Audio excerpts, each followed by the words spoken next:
Pleasing to the palate, it's the Medicare for the Lazy Man podcast. A Medicare podcast that puts its pants on one leg at a time. Here he comes, ready or not, Medicare expert Doug Jones.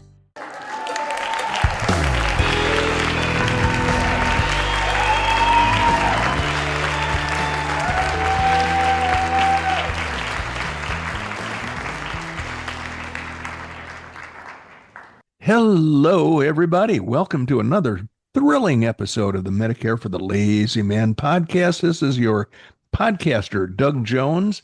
I am here to help Medicare appeal to you in a way that maybe it hasn't ever in the past. You might think, Medicare is dull and boring, but it's a necessary evil. It's going to be scary to have to make the decisions and on and on and on. There are many weird thoughts people have about Medicare, and I'm here to dispel the weird thoughts and to hopefully make you feel comfortable and comfortable about Medicare.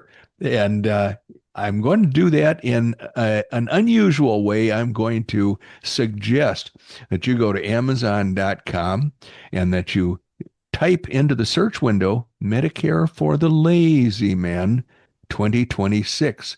That secret code number at the end will lead you directly to the most current edition of Medicare for the Lazy Man. That's my book in which I describe Medicare in all of its glory, and I explain how people can interact with Medicare in the correct way so that they retain all the freedom of choice that the system allows for them, and they can come out of the whole process smelling like a rose. And at the end, they will have the finest quality of health insurance coverage with the greatest freedom of choice at the lowest possible cost. That's my goal. That's my pledge to you. If you purchase and read Medicare for the Lazy Man, then you will find that those things are eminently attainable for anybody who follows my recommendations. And I will tell you that you don't even have to read the whole book. The first few pages of my book have the short version of my recommendations. If you set the book aside after reading the first 5 or 10 pages, then you could complete your Medicare encounter in successful fashion. But I suggest going through the rest of the book, just skimming it, reading the chapters that interest you and skipping the chapters that don't interest you.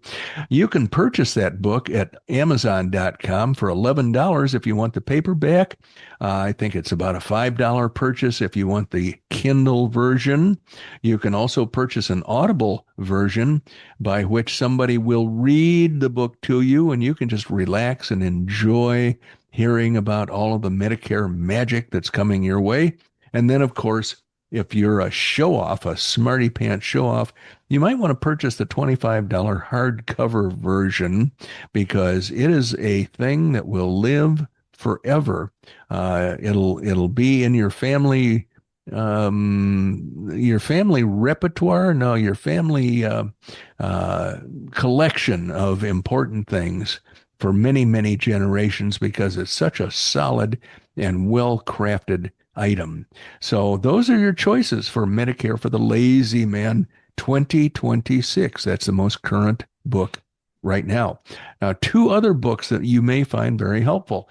One is Medicare Drug Plans, a simple DIY guide. That's on sale at Amazon as well. It will teach you how to use the government website to select and enroll in the best drug plan for you. Now, let's suppose that you don't take any prescription medications. It's still important if you're going to have a Medicare supplement and you're going to be enrolled in Medicare Parts A and B.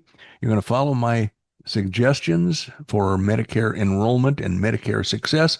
It's still important for you to have a Medicare drug plan because otherwise Uncle Sam is going to lay in wait for you. And 10 years from now, you may decide, okay, now I need a drug plan because I'm taking some prescription medications.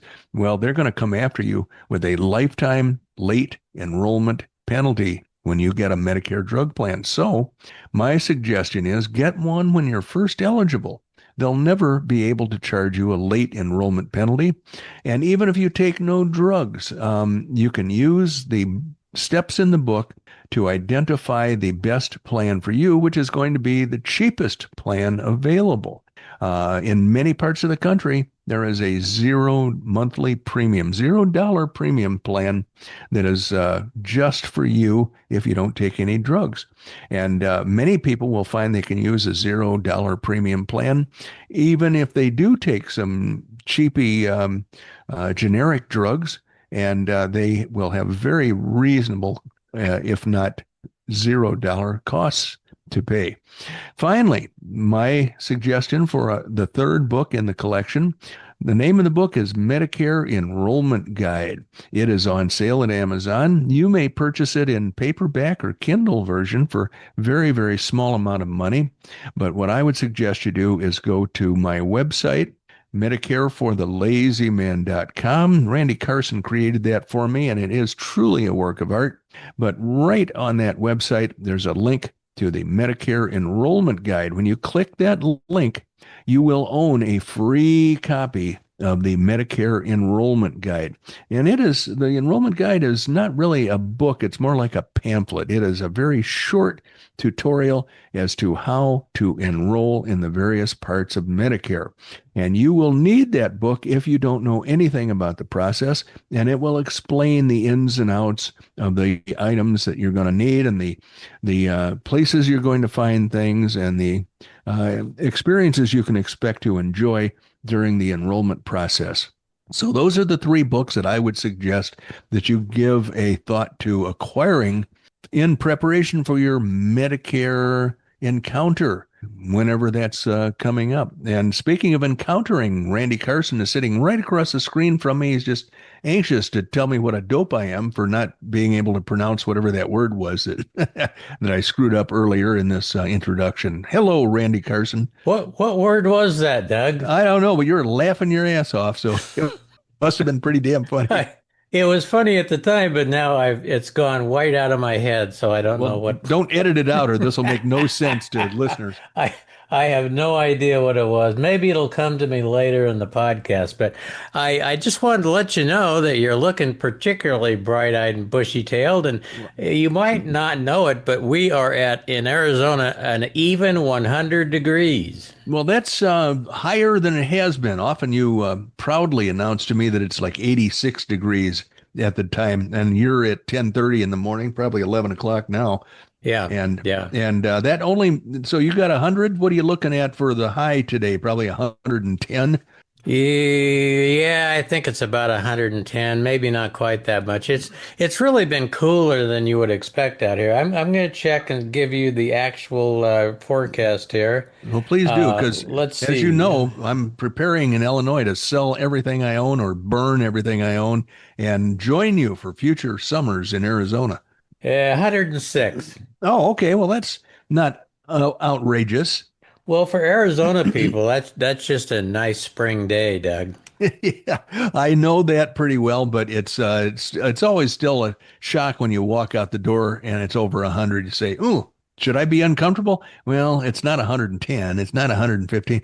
I think I've told you this a million times, but one day in the 1980s, I was driving in my 1966 GTO, which was dark blue in color and had a black vinyl interior. And my God. Yeah, it was, and back in those days, there were every bank on every corner had a big sign with the temperature on it. And yeah. I went by about 4 of them before I finally believed that it was in fact 100 and I think it was 118. And this was farther south. This was in Mesa. And so I saw enough signs that read the same 118 degree temperature that I actually believed it. I think if it had been 108, I would have not felt any different, but I would have mentally been more comfortable. So once I realized, go ahead.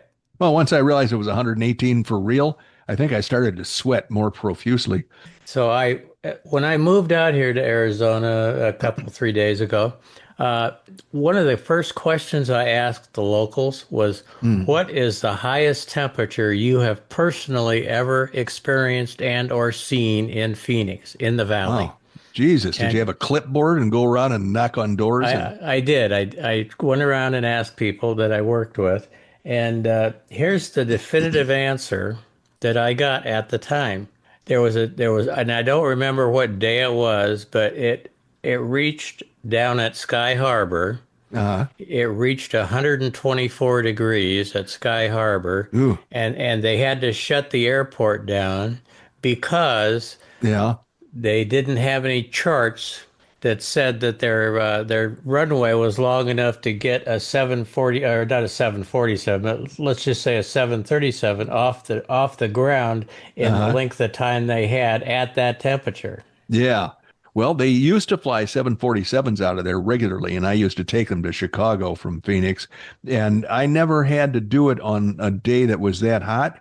But I think what you're telling us here is that there isn't enough lift Right. on a hot day like that for the airplane to have the same lift under its wings as it might have on a cooler a day when the air is more dense. Yeah, the hotter the air, the thinner it is. Yeah, So yeah. what a pilot really likes to see, the favorite pilot expression that my cousin always used was, "I never have too much runway or too much fuel." Yeah. Well, that's a safe way to approach it. Hey, we had an interesting experience last night. Doesn't happen to people very often, and I just thought I'd share a little flavor of it. I'm here in Wayne, Illinois, which is a little village that I grew up in, and by village I mean it's like 10, 20 square miles of 4 acres or more for the most part. And there was a group of guys that I grew up with that we were all pretty close because there was nobody else to be friends with. And eventually, some of them went to Elgin High School, some of them went to Elgin Academy, and others, in my case, we moved to St. Charles when I was in seventh grade, and I started going to St. Charles schools. And so Mary and I went to the local steakhouse. There's a high-end steakhouse where everything is very tasty and very expensive. But we had to leave the house because there was a real estate showing, somebody interested in buying it. So the on Monday they have half-priced hamburger night at the steakhouse, and they pack that joint. I swear to God, it's like a standing room only. And so we went into their very large bar, and there were a couple of places. The seats were still warm at the bar, and we can eat there. So we quickly grabbed a couple of seats, and there was a friendly kind of chatty guy right around the corner. And so I expected that we would be engaged in a conversation with some guy I'd never met before. But first things first, let's get our drinks. And then a guy came in, and he took that empty chair between us and this other guy. And so those two got to talking. So I said, all right, well, we'll just talk to each other then. And I kept hearing Wayne this and Wayne that.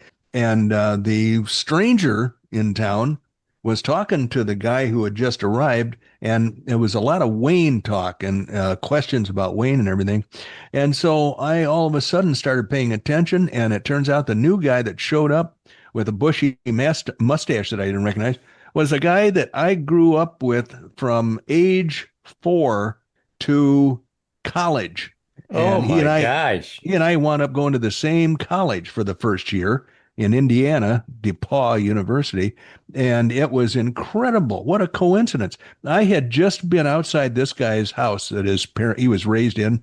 And there's a crew of guys rehabilitating, redoing everything in the house. And when they saw me out there taking pictures of it for a mutual friend, because I promised her I would show her what they were doing.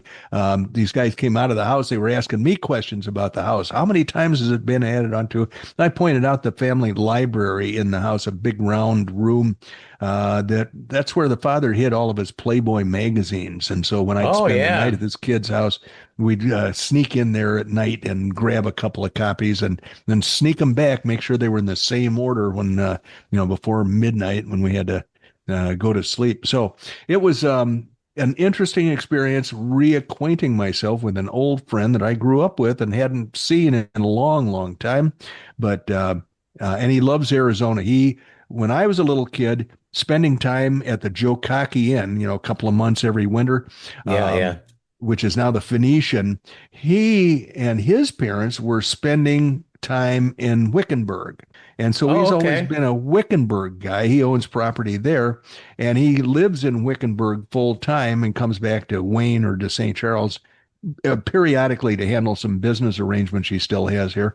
And so I've always had a shared a love of Arizona, but it was just really weird to see. And this guy was flummoxed, this stranger in town. Oh my God. You mean you guys know each other and you haven't seen each other in 20 years? How old are you? And shit like that. It was an entertaining evening. Isn't it really crazy how those things happen? I It mean, really it's is. now this isn't anywhere close to being as cool as that, but years ago, my daughter has a unique friend, first name, Brenna, Yes. Brenna. Okay, Yes. she's Irish, I hated. believe, right? Yes, it's Irish, and she's hated me her entire life for it. But Really? Okay. Well, but if not that, then it would be something else. because you could she as a child she could never go into like a trinket shop and get anything with her name on it. Yeah. Yeah. So, bottom line, we were Unless actually, unless they manufactured it yeah, specifically for her. yeah, exactly. So we were out at Disneyland one time. And this is a coincidence. And so she's gonna go to get a custom made hat because they sew your name on it. It's not really Uh, custom made, but they do sew your name on it. sure. So she's in line waiting to get her turn to order up a hat, and she hears her name, Brenna, and she looks up and it's not her turn at the counter yet, so she's confused. And the girl right in front of her was also Brenna No kidding. Wow. in the line. And did they become fast friends and stay in touch forever and ever? That I don't know, but it was really crazy that they ran it. I mean, how could you ever figure out you were going to find another Brenna? Because everybody in the world always tries to call her Brenda, Oh, and okay. she goes, "It's not Brenda, it's Brenda." Yeah, yeah. So And another reason to be mad at you. that's why she's hated me. I've hated her name her entire life. Oh boy. Well, I'll tell you, I grew up with the name Jones, and I was always told that my first name was after Douglas MacArthur to honor, Yeah. the man who won a large chunk of World War II.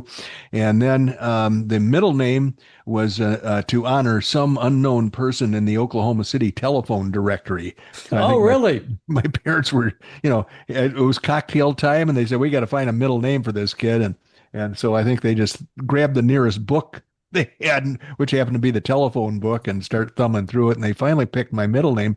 And then I had never seen, growing up in Wayne, Illinois, really not a lot of people around and stuff. So eventually I go off to college, the same college I went to with this aforementioned friend that showed up last night at the steakhouse. And we had to go through Rush. And so they put us in groups because this school, everybody pledged and everybody lived in the fraternity or sorority house. And so it was important that they get Rush over with so everybody could pledge their fraternities and sororities and move into them because we're all living in rented rooms in this little Indiana town. So they had us in alphabetical groups. And I swear to God, here was Douglas C. Jones from Webster Groves, Missouri, was in my group. And we looked at each other and said, wow, I've never met anybody else with my same name before. And we got to be buddies for a while.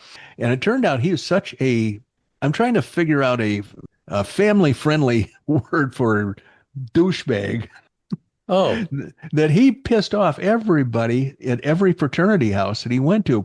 But we would walk into the front door, our group of people, all starting with J, and the people that were there assigned to each of us that had our transcripts and all that stuff, and they were supposed to interview us to find out whether we'd fit in with their fraternity or not.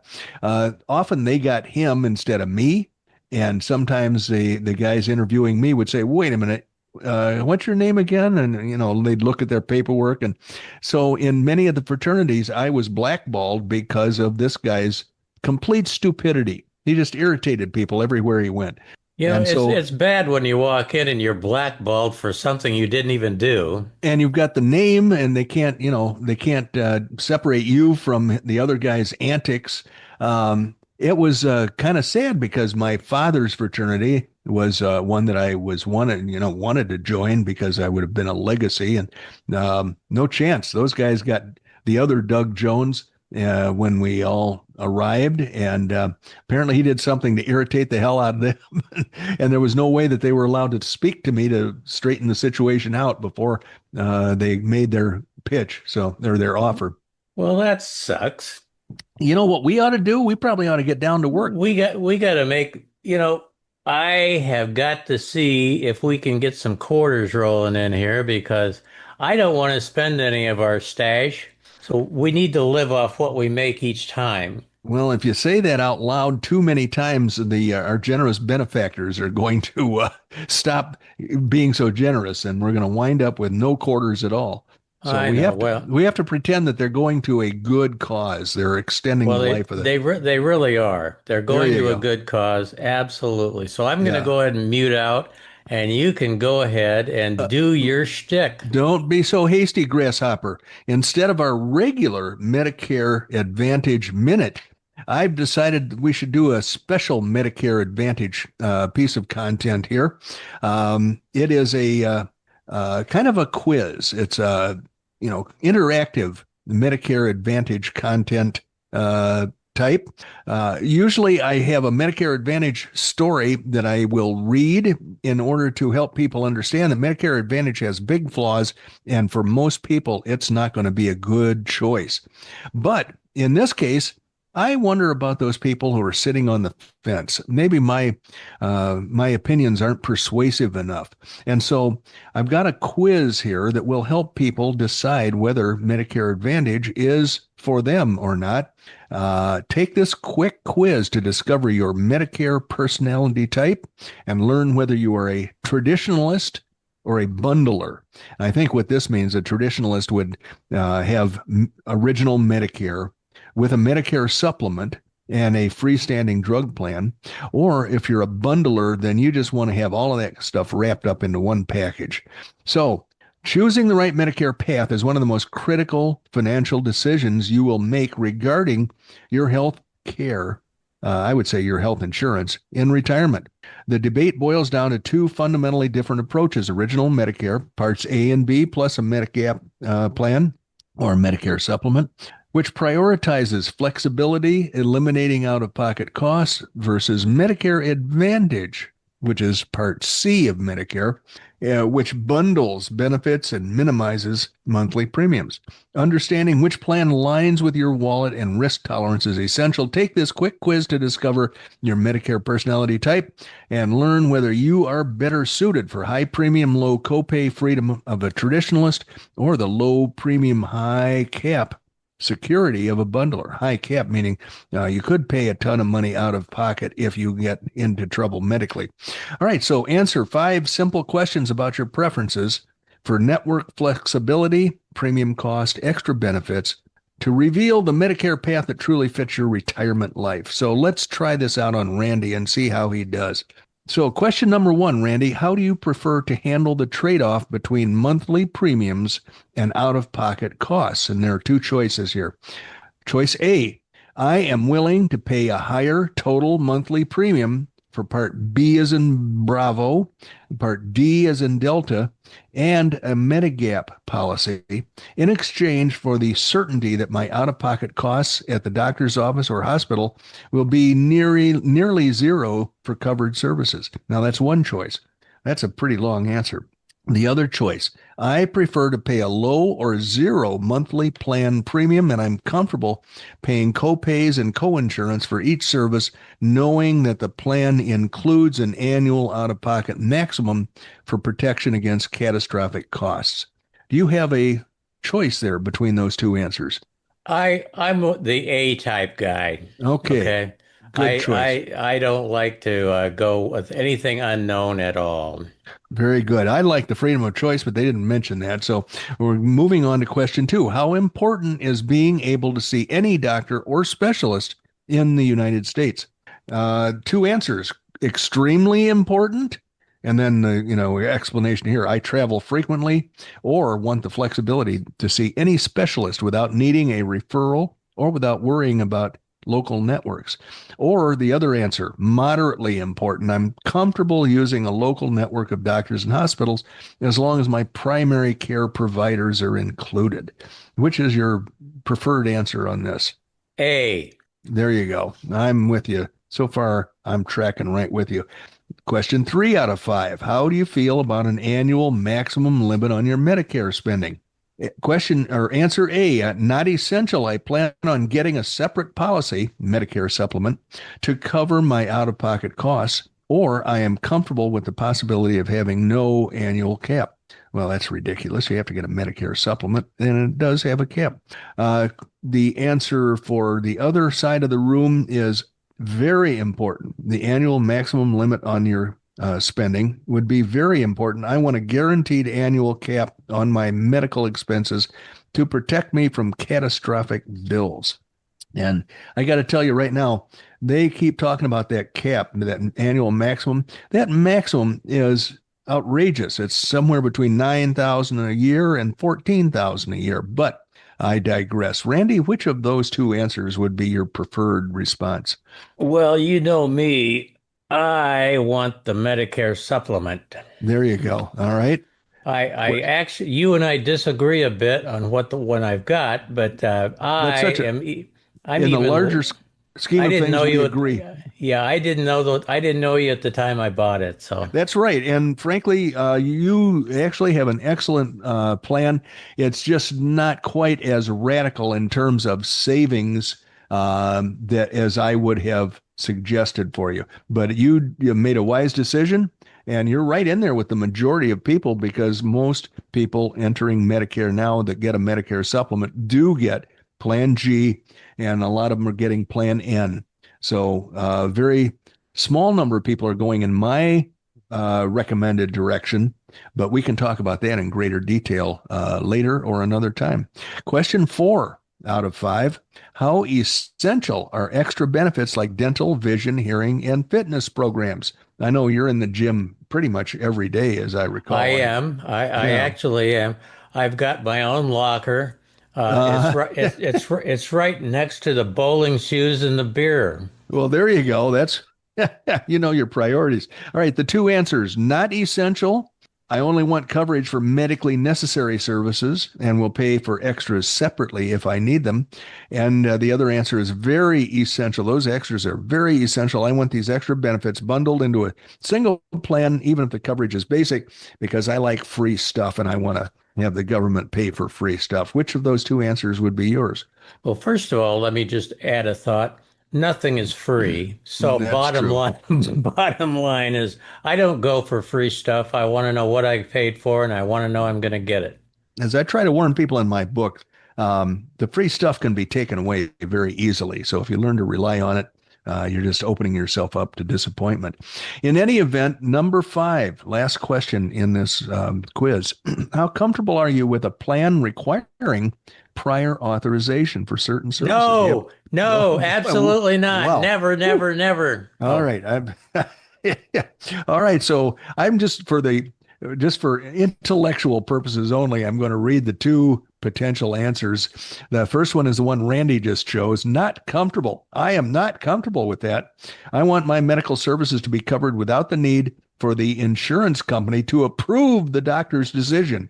And then the other answer some people might answer is comfortable. I feel pretty comfortable with that. I understand I may need to get approval or prior authorization from the plan for certain tests or specialty services. All right, so I am doing some quick calculating here, and I have selected the responses that Randy gave, and I'm going to tell you the description, the response or the result of his quiz answers. Turns out Randy is a traditionalist. He prefers original Medicare plus a Medigap or a Medicare supplement plan. You prioritize maximum flexibility and predictable costs when you receive care. You are willing to pay a higher total monthly premium when you add up Part B as in Bravo, Part D as in Delta, and Medicare supplement to eliminate network restrictions and nearly all out-of-pocket costs at the point of service. You value the freedom to see any doctor or hospital that accepts Medicare anywhere in the U.S. So that's who you are, and that makes it very clear if somebody takes this quiz, which side of the line you fall on. And that would be my recommended side of the line, which is Medicare Supplement rather than Medicare Advantage. Now, if you had gone the other way, Randy, your description would be you prioritize a low or $0 monthly premium and the security of an annual out-of-pocket maximum. You are comfortable using a defined network of providers. That would be an HMO or a PPO. And you're comfortable dealing with copays and potential prior authorizations. You value the convenience of having medical, drug, and extra benefits, such as dental and vision, bundled into one plan. So, but that's not you. You were what they call a traditionalist, and you went for the freedom of choice and the controlled cost, but a measurable out-of-pocket cost. So good for you. You and I are on the same page, as are most of my clients, almost all of my clients, I'd have to say. And so we move along. I did something I think is just absolutely fantastic. I got the idea from an email that I got from somebody, and I don't really know where it came from. It's called the Weekly Update. But I said to AI, Claude, buddy, why don't we create our own synopsis of the news stories that are out there? And why don't you give it to me once a week, and we will then be able to consolidate Medicare news. And I said, confine it to Medicare, Medicare Advantage, Medicare supplements, and Medicare drug plans, and let's see what happens. And so I was very pleased with the outcome. I had to change a few things. Claude, Claude has to be reined in every once in a while. But so he did come up. He scanned the interwebs, and he came up with a few very interesting articles that I'll probably deal with at some point in the future. So my newsletter, Volume 1, Issue 1, Volume 1, Number 1, the weekly update, shows these articles, these headlines, with links to reading more detail. In other words, if you'd like to read the whole article, then click on the link, and you will be able to get all the detail you want. So the first headline is Prior Authorizations Denials Vary Wildly by Insurer. First of a kind data shows. In other words, this was the first survey of Medicare prior authorization denials by insurance company, and the denials vary widely. Some companies use the denial process, the prior authorization denial, very vigorously, while other insurance companies don't use it quite so punitively. The next article, 380,000 Anthem members in Virginia could lose in-network access to Centera hospitals. The next article, 5 Medicare scams costing seniors the most right now. And this has two things. First of all, I thought, okay, I would like to delve into this article during a podcast episode in greater detail. Secondly, I said, Claude, don't ever use the word seniors again. If you can possibly avoid it, try to use synonyms for the word seniors. And Claude responded that it would try to do that. Here's a list of the words I'm going to use instead of seniors. Early forecast puts the 2027 Part B Bravo premium at nearly $209.50 a month. That's a prediction. We'll read more at some point, I hope, to see if that's based on rational thought or not. But right now, this year, 202.50 is or 202.90 is the Part B monthly premium. So they're talking about it going up about $7 a month. Humana to drop coverage for roughly 600,000 more Medicare Advantage members in 2027. And then the final article that this nice newsletter that I've created is showing me, the government appeals a ruling that forced it to recalculate Clover Health's star rating. Now, I don't know who Clover Health is. I don't know where they are. This is why I would click on the read more link at the bottom of the little blurb. And find more details to find out whether anybody that listens to this podcast would be interested in what happens to Clover Hill. So anyway, I'm pretty excited about my new weekly update, and I'm hoping to turn it into a valuable tool that will do all my thinking for me and all my content curation. Another another thing that we like to keep an eye on is the the workings of Diane Omdahl and her daughter, Melinda Coghill. This is an article that came out in Melinda's newsletter, but it was written by Diane just a few days ago. And I have mentioned, and I think it was in the most recent podcast episode, that we have been hearing a lot of news and seeing a lot of stories about the Part D, the drug plan premium subsidy going away. And some people are pointing fingers at the current administration saying, okay, look what these evil bastards have done. They're going to eliminate government support for this drug plan, and it's going to cost everybody tons more money, and nobody's going to be able to afford it, and people will be running through the streets screaming, and there'll be a lot of gnashing of teeth and beating of breasts over this. And I had a statement that I created, or that I said the other episode that we're talking about, I think it was just the last episode, was that this is probably going to add $1 a month to the cost of a drug plan, maybe $2 a month. It's not going to be a big deal, and it might be unnoticeable for most people. And so here comes an article from Diane Omdahl that I think supports my reasoned approach to the elimination of that particular premium supplement program. Think before you overreact. The Part D premium subsidies are going away, so think before you overreact to that occurrence. The Inflation Reduction Act had very significant impacts on Part D prescription drug coverage and costs. One of the biggest was the implementation of a $2,000 cap on out-of-pocket costs for covered medications. That cap will be $2,400 in 2027. No matter the cost of the drug, with one Part D would pay more in out-of-pocket costs than the cap. No one with Part D would pay more in out-of-pocket costs than the cap. Because Medicare beneficiaries would pay less, Part D plans would have to pay more. There were concerns that plans would increase monthly premiums as a way to limit their costs. To control this, the Centers for Medicare and Medicaid Services, I just call that the U.S. government, they introduced a voluntary Part D premium stabilization demonstration. This allowed standalone prescription drug plans to receive subsidies to lower plan premiums. The demonstration had 3 elements, but the most visible one was the limit on plan premium increases. In 2025, plans could not increase premiums by more than $35, and in 2026, that increased to $50. And then on July 28th, the government announced the end of the subsidies.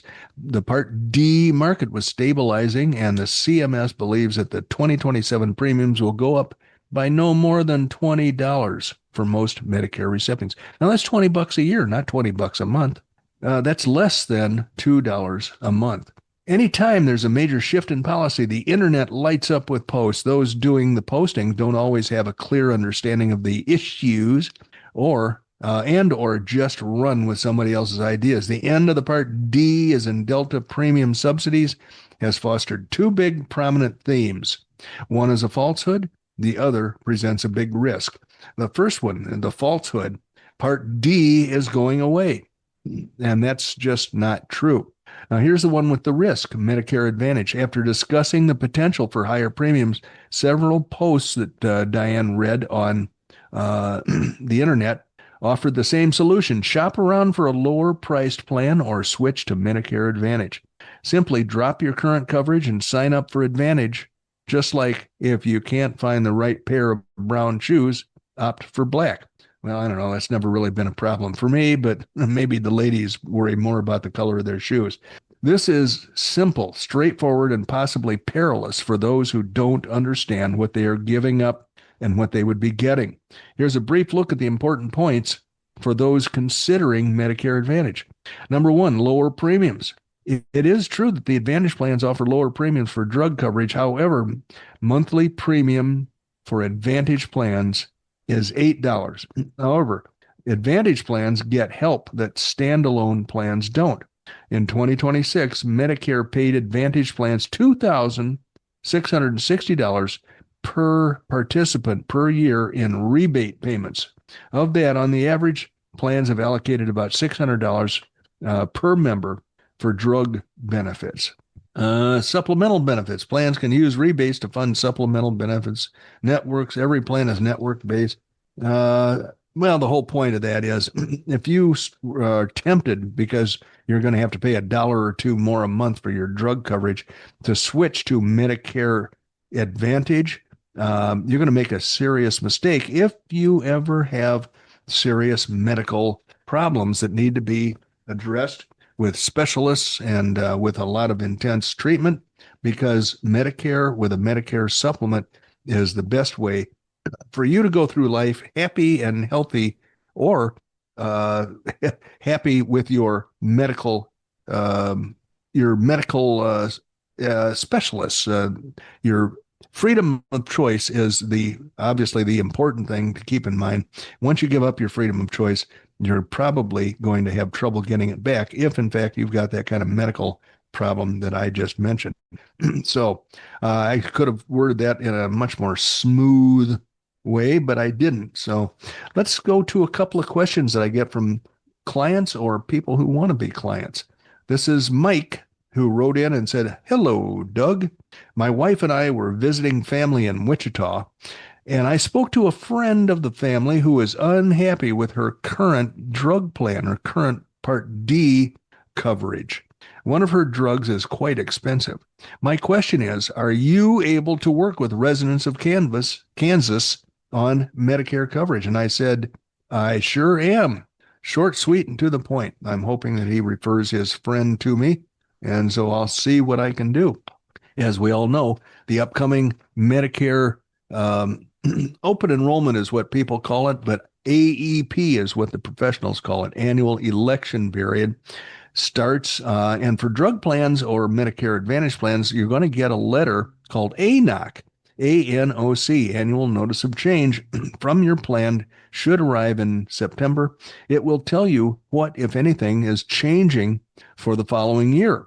And then that gives you an opportunity starting October 15th and ending on Pearl Harbor Day to change to a different plan if, in fact, your current plan is going to make changes that you don't like. Now, if it's not going to make any changes you don't like, it'll renew by itself. You don't have to do a darn thing. But if it is going to become expensive or unpleasant, or maybe won't cover one or more of your drugs, then you will need to choose a new plan that's going to be more appropriate for you, that will start on January 1st. And here's one more. This is from Andy. "Hi, Doug. You helped my wife and I get started with our Medicare life about 2 years ago, and we really appreciated the help and the guidance. We do not have dental and vision, but I have a question. If I needed surgery for a cataract, is that covered under Medicare? Please advise. Thanks, Andy." And I said, "Hi, Andy. We just had to deal with this problem in the Jones house. Medicare covers the cataract surgery plus a basic lens. The extra cost of upgraded lenses is not covered by Medicare. If you are interested in buying dental insurance with optional vision insurance, see the attachment." And I sent him links to 2 highly regarded dental insurance companies that he can check out for himself. All he has to do is click on each of the links. He'll wind up on the company websites. When he gets there, he puts in his zip code, and it'll ask him whether he's interested in optional vision coverage as well as the dental. And it'll ask him whether he has other family members that he wants to have as part of his coverage. This is not related to Medicare. Anybody of any age can go get this medical insurance coverage. And then he'll be able to look at whatever plans are available in his part of the country and what the costs would be, the monthly premiums for each of those choices. and he can say, well, I like these or I don't like these. And what he might want to do is find out whether his dentist is in the networks. These two companies have huge networks. So many dentists are in them, but not all dentists are in dental PPO networks. And so that doesn't mean you're not covered. It just means you don't get quite as rich a benefit if you go to your dentist and then submit the claim directly to the insurance company. You're going to get a smaller reimbursement. If the dentist that you use is in a PPO network and you have that plan, then they will do the claim submission for you and you'll get a larger reimbursement. But it's, some people are willing to change dentists just to have the insurance benefit be increased. Other people would rather stay with their dentist, whether or not that guy is in a network. So they'd rather just get insurance and take whatever they can get for reimbursement. So that's the way dental insurance works, depending on whether you love your dentist or not. My dentist wouldn't join one network because he said, I'm good enough to attract people. Why do I need to give up some of my revenue in order to put butts in seats, as it were? And it worked out well for him, but not all dentists feel that way. So in any event, I think that's enough yakking for today, Randy. If you haven't noticed yet, you will have noticed, or I'll tell you right now, I completely forgot to set my 20-minute timer. I have no idea how long I've been yakking away. Well, I do. Oh, God. Well, So maybe it's best not to share that, we that we need to information. go ahead and sign off because I can hear the quarters just draining out of our account as we Oh, boy. speak. Oh, boy. Oh, boy. Well, go ahead and work your magic then, please. So here we go. Grab your pencil, people. Write this email address down. It's probably the most important thing you're going to do today. dbj@mlmmailbag.com. Doug is licensed nationwide to help you with your Medicare supplement planning. Check us out at the website, MedicareForTheLazyMan.com. That's kind of the mothership of the company, MedicareForTheLazyMan.com. I think it's kind of cool. Got a lot of information and a lot of features and function. Check us out at Wamazon. Is that a That's new one? that's a new one. I had never heard of that one before. Check us out at Amazon. Leave us a review. We're using those reviews to stay ahead of the travelogue people. Those of you who have been with us for a long time understand what that's all about. Subscribe to our podcast. We'd certainly appreciate that. But last but not least, thank you.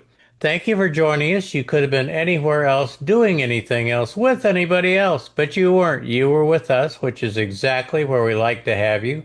You have just spent about 32 and a half minutes, maybe a little more, listening to Doug Jones, the anti-insurance insurance guy, originally from Oklahoma.